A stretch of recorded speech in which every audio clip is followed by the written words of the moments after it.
បាទជំរាបសួរពុកម៉ែបងប្អូនសូមស្វាគមន៍មកការអោយដំរីឆ្នោតពី Channel ប្រាប់ឆ្នោតជារៀងរាល់ថ្ងៃនៃថ្ងៃនេះដែរបាទថ្ងៃទី22ខែ5ឆ្នាំ2026ខ្ញុំបាទមានលេខពិសេសល្អៗមកចែកជូនពុកម៉ែបងប្អូនទៀតហើយតែមុននឹងឈានដល់ការអោយតម្រុយឆ្នោត free ចែកជូនពុកម៉ែបងប្អូនខ្ញុំបាទសូមពឹងបងប្អូនជួយចុច like និង subscribe វីដេអូម្នាក់មួយផងដើម្បីទទួល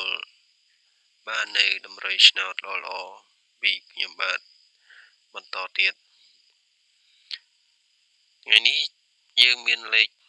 ល្អមកចែកជូនពុកម៉ែបងប្អូនទៀតហើយសម្រាប់ថ្ងៃនេះដែរយើងមានខ្ទង់01 02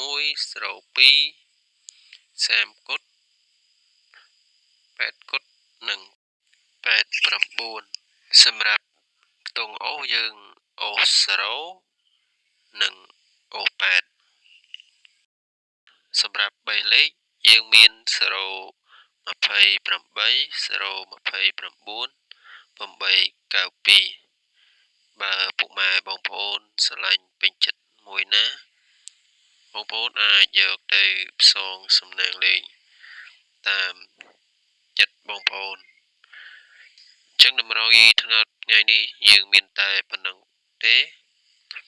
ជូនពរពុកម៉ែបងប្អូនហេងទាំងអស់គ្នាជួបគ្នានៅថ្ងៃសែកបន្តទៀត